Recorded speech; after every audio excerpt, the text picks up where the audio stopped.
नमस्कार, news one India देख रहे हैं आप और मैं हूं आपके साथ प्रभा जोशी। यूपी के कई जिलों में पीएम मोदी हुंकार भरेंगे। मिर्जापुर, घोसी, देवरिया और गोरखपुर में जनसभा करेंगे। सुबह 11 बजे बरगाकला, मझगवा और मिर्जापुर में भी जनसभा करेंगे। दोपहर 1 बजे मऊ के घोसी लोकसभा में जनसभा करेंगे। दोपहर 2:30 बजे बांसगांव, गोरखपुर में जनसभा को संबोधित करेंगे। तो आज प्रधानमंत्री नरेंद्र मोदी की ओर से यूपी में कई जिलों में चुनावी जनसभाओं को संबोधित किया जाएगा, जिसमें मिर्जापुर है, घोसी है, देवरिया है और साथ ही साथ गोरखपुर भी है। तो आज कई जिलों के दौरे पर पीएम मोदी चुनावी जनसभाओं को संबोधित करेंगे। तो लोकसभा चुनाव जारी है और इसी बीच आपको बताते चले कि 6 चरण संपन्न हो चुके हैं और आखिरी 7वां चरण अब फिलहाल बचा हुआ है। 7वें चरण के लिए सभी राजनीतिक पार्टियों की ओर से तैयारियां जोर शोर से की जा रही है। इसी कड़ी में भारतीय जनता पार्टी भी लगातार चुनावी जनसभाओं को आयोजित कर रही है और इस चुनावी जनसभाओं को प्रधानमंत्री नरेंद्र मोदी की ओर से संबोधित किया जा रहा है। आपको बताते चले कि यूपी में आज प्रधानमंत्री नरेंद्र मोदी की ओर से कई जिलों में चुनावी जनसभाओं को संबोधित किया जाना है। सुबह 11 बजे मिर्जापुर में चुनावी जनसभा को प्रधानमंत्री संबोधित करेंगे। वहीं दोपहर 1 बजे मऊ के घोसी लोकसभा में भी चुनावी जनसभा को प्रधानमंत्री की ओर से संबोधित किया जाना है।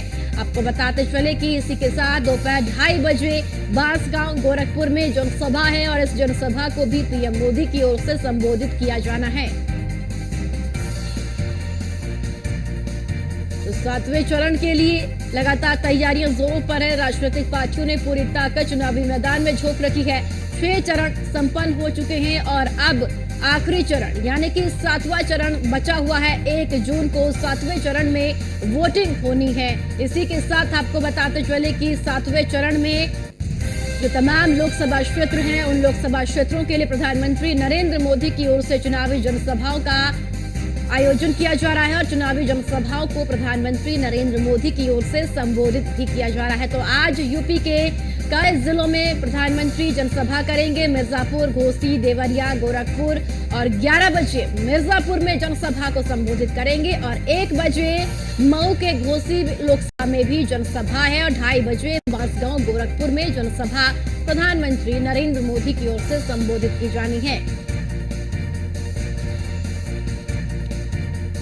तो उत्तर प्रदेश लोकसभा के लिहाज से बेहद महत्वपूर्ण राज्य हैं, क्योंकि 80 लोकसभा सीटें उत्तर प्रदेश में हैं और सभी की निगाहें उत्तर प्रदेश पर टिकी हुई है। 80 की 80 लोकसभा सीट जीतने का लक्ष्य भारतीय जनता पार्टी की ओर से रखा गया है और इस लक्ष्य को पूरा करने के लिए लगातार भारतीय जनता पार्टी के स्टार प्रचारक उत्तर प्रदेश में डेरा जमाए हुए हैं और अब प्रधानमंत्री नरेंद्र मोदी की ओर से भी आज कई जिलों में चुनावी जनसभाओं को संबोधित किया जाना है। पूर्वांचल की कई सीटों को साधने के लिए प्रधानमंत्री नरेंद्र मोदी की ओर से आज कई जिलों में चुनावी जनसभाएं की जाएंगी और इन जनसभाओं के माध्यम से प्रधानमंत्री पार्टी के पक्ष में माहौल बनाने की कोशिश करेंगे और साथ ही साथ पार्टी प्रत्याशी के पक्ष में वोट की अपील और समर्थन की अपील भी प्रधानमंत्री की ओर से की जाएगी। तो प्रधानमंत्री के आगमन को लेकर सभी तैयारियां सभी जिलों में पूरी कर ली गई है। प्रशासन की ओर से भी सुरक्षा को लेकर कड़े इंतजाम किए गए हैं और आज इन जनसभाओं में बड़ी संख्या में भारतीय जनता पार्टी के कार्यकर्ता मौजूद रहेंगे और आज प्रधानमंत्री नरेंद्र मोदी की ओर से इन चुनावी जनसभाओं को संबोधित किया जा रहा है और आज की ये जनसभाएं बेहद महत्वपूर्ण हैं, क्योंकि 7वें चरण के लिए पूरी तैयारियां भारतीय जनता पार्टी की ओर से की जा रही है। पूरी ताकत चुनावी मैदान में इस वक्त भारतीय जनता पार्टी ने झोंक रखी है। प्रधानमंत्री से लेकर मुख्यमंत्री योगी आदित्यनाथ और उप मुख्यमंत्री तमाम भारतीय जनता पार्टी के स्टार प्रचारक चुनावी जनसभाओं को संबोधित करते हुए नजर भी आ रही हैं और इसी कड़ी में कई जिलों के दौरे पर पीएम मोदी आज रहेंगे। और चलिए ज्यादा जानकारी के साथ हमारे संवाददाता हमारे साथ जुड़ चुके हैं। हरेंद्र दुबे गोरखपुर से हैं, प्रदीप पांडे मऊ से हैं और रामलाल साहनी मिर्जापुर से हमारे साथ जुड़ चुके हैं। प्रदीप पांडे, सबसे पहले आपका ही रुख करूंगी। आज मऊ की मऊ में भी चुनावी जनसभा को प्रधानमंत्री नरेंद्र मोदी की ओर से संबोधित किया जाएगा। 7वें चरण में वोटिंग होनी है, आखिरी चरण अब बचा हुआ है। पूरी ताकत राजनीतिक पार्टियों ने चुनावी मैदान में इस वक्त झोंक रखी है। देखिए, कहा जाए मऊ का जो घोसी लोकसभा क्षेत्र है उसमें आज जो है कि प्रधानमंत्री जी की भारी जनसभा है और ये हर जगह कमल पे वोट मांगेंगे माननीय प्रधानमंत्री जी। लेकिन यहाँ घोसी में एक अलग देखने को मिलेगा कि सुभाषपा गठबंधन से अरविंद राजभर प्रत्याशी हैं जो कि छड़ी का प्रचार करेंगे माननीय प्रधानमंत्री नरेंद्र मोदी। तो जो सुभाषपा के कार्यकर्ता हैं उन लोगों के अंदर एक बहुत बड़ा उत्साह देखने को मिल रहा है कि प्रधानमंत्री आज हमारे चुनाव निशान पर लोगों से वोट की अपील करेंगे। जबकि कहा जाए कि मऊ को बीजेपी सरकार द्वारा बहुत सारी चीजें दी गई और विकास के तरफ ले जाया गया, रास्ता हो या फिर रेलवे लाइन हो, तो इन सारी चीजों को मद्दे नजर रखते हुए मोदी की एक गारंटी की भावना लोगों के साथ जुड़ी हुई है और यह जनता के अंदर एक आस है कि आज 1 बजे प्रधानमंत्री अगर मऊ आते हैं तो मऊ के लिए एक उपलब्धि होगी और भविष्य में एक नया विकास का रास्ता बन सकता है। तो मोदी की गारंटी को लेकर के जनता में भारी उत्साह है और लोग भारी संख्या में आज रतनपुरा पहुंच करके इस कार्यक्रम में हिस्सेदारी लेंगे। जी ठीक है प्रदीप, आपके पास लौटेंगे। हरेंद्र, गोरखपुर में भी चुनावी जनसभा पीएम की ओर से संबोधित की जाएगी। देखिए, सभी राजनीतिक पार्टियां दमखम के साथ चुनावी मैदान में हैं, लेकिन जो वादे जनता से किए जा रहे हैं, अब देखना यह होगा कि जनता किसके वादों पर सबसे ज्यादा भरोसा करती है।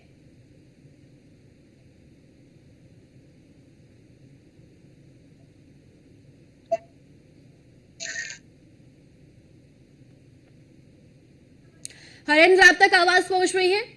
जी, आपकी आवाज हमको मिल रही है। जी हरेंद्र, देखिए, गोरखपुर में भी चुनावी जनसभा प्रधानमंत्री नरेंद्र मोदी की ओर से संबोधित की जानी है।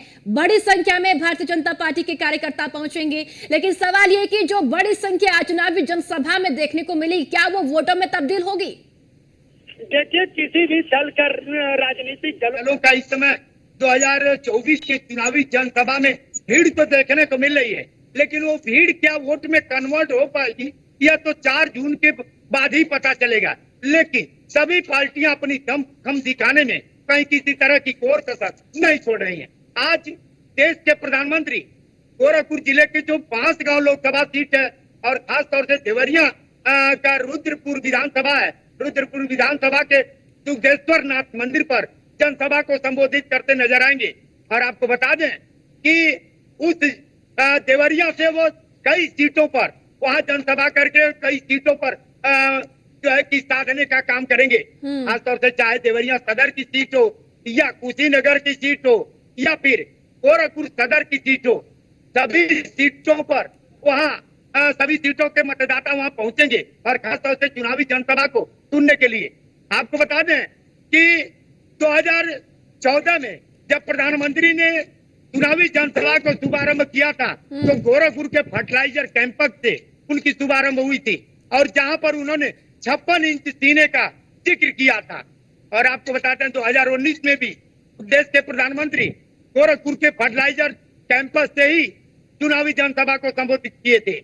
खासतौर से इस 2024 के लोकसभा चुनाव में वो गोरखपुर से न करके कहीं और से किए, लेकिन गोरखपुर में आज उनकी चुनावी जनसभा में बड़े पैमाने पर लोगों को देखने को मिलेगा, क्योंकि गोरखपुर और देवरिया की 2 लोकसभा है और गोरखपुर बांसगांव की 3 लोकसभा सीटों के जनमानस का जमावड़ा रुद्रपुर विधानसभा में देखने को मिलेगा, जहां देश के प्रधानमंत्री लोगों को संबोधित करते और देश की जो सरकार ने अभी तक योजनाओं को जनता को देने का काम किया उसकी चर्चा भी करेंगे। यही नहीं, आपको बता दें कि विपत्ति पर भी बरसते नजर आएंगे देश के प्रधानमंत्री नरेंद्र मोदी। वहीं उत्तर प्रदेश के मुख्यमंत्री योगी आदित्यनाथ आपको बता दें कि गोरखपुर, गाजीपुर, वाराणसी, मिर्जापुर, रावड़गंज में खासतौर से चुनावी जनसभा को संबोधित करके भारतीय जनता पार्टी के पक्ष में मतदान करने की अपील करते नजर आएंगे। चले ठीक है, हरेंद्र लौटते हैं आपके पास। रामलाल साहनी मिर्जापुर से हैं। रामलाल, मिर्जापुर में एक बड़ी जनसभा को पीएम संबोधित करेंगे क्या? कुछ जो सियासी समीकरण है वो मिर्जापुर का बनते हुए इस वक्त आप देख रहे हैं, क्योंकि ग्राउंड जीरो पर आप लगातार रहेंगे। जनता का मूड क्या कहता है इस बार, माहौल क्या देखने को मिलता है, और साथ ही साथ विकास को लेकर जनता क्या कहती है? क्योंकि भारतीय जनता पार्टी लगातार कहती है कि हम विकास के साथ चुनावी मैदान में हमने विकास किया और इस मुद्दे के साथ जनता के बीच जा रही है। विकास की बात करें तो बड़े बड़े विकास हुआ है, अस्पताल का विकास हुआ है, हाईवे का, हम यहाँ पर हाईवे पे खड़े हैं, हाईवे का विकास हुआ। लेकिन देखा जाए कि स्थानीय जो मुद्दा है, जो स्थानीय बेरोजगारी का मुद्दा है, जो स्थानीय उद्योग का मुद्दा है, जो स्थानीय व्यापार का मुद्दा है, स्थानीय अस्पताल का मुद्दा है, वो सारी चीजों से भाजपा का जो यहाँ पर सहयोगी दल अपना दल है, अपना दल से लगभग सभी नाराज चल रहे हैं। जनता हर जगह नाराजगी अपनी बयान कर रही है। हम लोग जगह गांव जाकर के ये देखा कि जो जिस सड़क की जहां से टैक्स लिया जाता है वो सड़कें एकदम लपलपा रहे हैं। जहां पर जनता को रोज का आना जाना है, वो सड़कों पे धूल रोज खाक रहे हैं। वो सड़कें बार बार बन रहे हैं और बार बार उसको फिर से उजाला जा रहा है। अस्पतालों की स्थिति यही है कि अस्पताल में मरीज जा रहे हैं, उसको रेफर कर दिया जा रहा है। विद्यालय की स्थिति इस समय वही है। प्राइमरी विद्यालय में जाकर के देखिए, वहाँ के बच्चे नहीं पढ़ पा रहे हैं। वहाँ के अध्यापकों को तरह तरह की काम दे दिया जाता है। इसी तरह से उद्योग की बात किया जाए, रोजगार की बात किया जाए, इन सभी चीजों से भाजपा जो है, अपना दल जो है, यहाँ पर नहीं खड़े नहीं, उम्मीद नहीं उतर पा रही है। इस तरह से देखा जाए, स्थानीय बहुत ही नाराज चल रहे हैं। हो सकता है कि मोदी जी के आज के कार्यक्रम में कहीं और बना ले। फिलहाल वहाँ के वोटर जो है इस समय बहुत साइलेंट है और भीड़ देखने को मिलेगा, लेकिन वो वोटर जो है एकदम साइलेंट है, साइलेंट की मुद्रा में देखे जा रहे हैं। स्थानीय मुद्दों से खेल है यहाँ की जो पार्टी है। रामलाल, अगर देखिए राजा भैया का साथ ना आना भारतीय जनता पार्टी के लिए कितनी बड़ी मुश्किल पैदा खड़ी कर सकता है यहाँ पर? ये भी बहुत बड़ी मुद्दा है कि राजा भैया जिस तरह से अनुप्रिया पटेल जाकर के वहाँ इस तरह से बोल करके आई है, वहाँ की पार्टी, यहाँ के जिला अध्यक्ष राजा भैया के जो पार्टी के जिला अध्यक्ष है, वो गांव जाकर के जिस तरह से सपोर्ट कर रहे हैं कि आप जो वोट जीत रहा है, सपा को जीत रहा है, उसको आप जिताइए। इस तरह से उन लोगों का कहना है कि हर गांव में जाकर के इस तरह से चुनाव का प्रचार प्रसार कर रहे हैं। यही नहीं, यहाँ से खफा जो है कि बागी नेता मनोज श्रीवास्तव को टिकट मिलने वाला था, इस समय मिर्जापुर के वो भी अपना जो प्रचार प्रसार है बहुत तेज कर दिए हैं और जनता के बीच जा रहे हैं कि वो भी इस तरह से करे कि आप यहाँ पर जो हमारे लिए काम कार्य कर रहा है उसके लिए आप वोट दीजिए। वो भी मतलब कि प्रचार प्रसार में लगे हुए हैं अनुप्रिया पटेल के खिलाफ। इस तरह से देखा जाए तो हिंदू समाज, यादव समाज, मुस्लिम समाज और जो पीड़ित हैं, जो कि इनके पार्टी से पीड़ित है, जो जिनका कुछ काम नहीं हुआ है, वो लोग भी इस तरह दुष्प्रचार करने में निकले हुए हैं। ठीक है रामलाल, लौटते हैं आपके पास। प्रदीप, जो स्थिति मिर्जापुर की इस वक्त देखने को मिल रही है, पार्टी प्रत्याशी से जनता नाराज है, परेशान है, विकास नहीं हुआ है, काम नहीं हुआ है क्षेत्र में, घोसी की स्थिति क्या देखने को मिल रही है? देखिए, अन्य पार्टी के सांसद हमेशा घोसी में रहे, लेकिन किसी भी प्रकार का कोई रिस्पांस जनता तय नहीं था। लेकिन बीजेपी की सरकार आने के बाद सड़क के जाल से घोसी को जोड़ा गया, सारे विकास के रास्ते को मजबूत किया गया। तो विकास का एक नमूना बीजेपी ने छोड़ रखा है समाज के सामने। और राजभर की पार्टी जो 2.5 लाख वोट का बैंक लेकर के चुनाव मैदान में यहाँ है सुभासपा एनडीए गठबंधन से, तो ये पक्का दावा है कि मजबूती के साथ सपा और बीएसपी को मात देने के लिए लड़ाई बना सकती है। रही बात राजपूत की, तो यहाँ के जो पूर्वांचल क्षेत्र हैं वे राजपूत योगी आदित्यनाथ को अपना यह मानते हैं, न कि राजा भैया को। राजपूत वोटर बीजेपी यहाँ पे ऐसा कुछ नहीं है। जो ठीके पट्टे वाले लोग हैं, जिनका स्वास्थ्य नहीं सधता है, वही लोग एक है। तो साथ है, अगर मऊ जनपद को विकास का रास्ता दिया तो भाजपा ने दिया, और इस संकट के साथ जनता बड़ी उत्साह में है। लोगों के यहाँ जब प्रत्याशी वोट मांगने जा रहे हैं तो भाव आदर के साथ जनता उनका सम्मान कर रही है।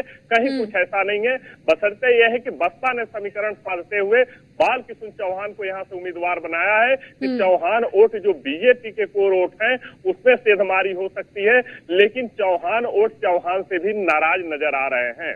अगर देखा जाए यहाँ जो राजभर वोट है वो 2.5 लाख है और फॉरवर्ड मिला के 1.5 लाख के रेशियो बनते हैं, तो जो राजभर और चौहान वोट ही 5 लाख हो जाएंगे। देखा जाए तो दलित वोट यहाँ 4 लाख है, फिर भी अगर सपा के 3 लाख मुस्लिम हैं तो यादव 2.5 लाख है, यानी तीनों पार्टियां जबरदस्त लड़ती नजर आ रही हैं, लेकिन विकास के मुद्दे से हर समाज का वोट कट के मोदी के गारंटी के तरफ जुड़ता नजर आ रहा है। जी ठीक है, आपके पास लौटते हैं, गोरखपुर का जिक्र करेंगे, अब गोरखपुर का हाल भी जान लेते हैं। हरेंद्र, गोरखपुर की जनता विकास को लेकर क्या कहती है? क्योंकि भारतीय जनता पार्टी का यही मुद्दा है कि वो विकास के साथ जनता के बीच में जा रही है। आज पीएम की जनसभा है, हर उन योजनाओं का बखान पीएम करेंगे जो जनता के लिए लाई गई है, जो योजनाएं जनता के लिए जमीनी स्तर पर भारतीय जनता पार्टी या केंद्र सरकार या फिर डबल इंजन की सरकार लेकर आई है। विकास को लेकर जनता का मूड क्या कहता है?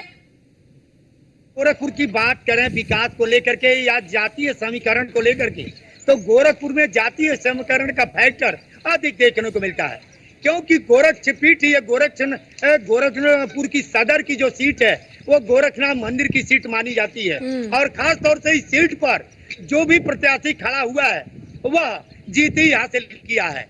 लेकिन ये 2024 के चुनाव में कहीं न कहीं जातीय समीकरण इस सीट पर भी डगमगाहट दिखा रही है, क्योंकि नरेंद्र ये भी बताइए कि विपक्ष की स्थिति क्या है? विपक्ष पीडीए के फॉर्मूले को लेकर चुनावी मैदान में, पीडीए का जो ये फॉर्मूला है क्या अमल में जो चुनावी मैदान में वो दिख रहा है? कि पीडीए का जो विपक्ष का फार्मूला है, इंडिया गठबंधन का फार्मूला है, खास तौर से गोरखपुर में पीडीए का फार्मूला सफल होते दिख रहा है, लेकिन कहीं न कहीं उस सफलता को भेदने का काम उत्तर प्रदेश के मुख्यमंत्री योगी आदित्यनाथ खुद करेंगे, क्योंकि 5 विधानसभा गोरखपुर सदर लोकसभा में है और सदर लोकसभा में 5 विधानसभा निषाद बाहुल्य क्षेत्र है, चूंकि यहाँ से काजल निषाद। चलिए ठीक है, बहुत बहुत शुक्रिया देवेंद्र आपका और रामलाल आपका भी बहुत बहुत शुक्रिया जानकारी साझा करने के लिए।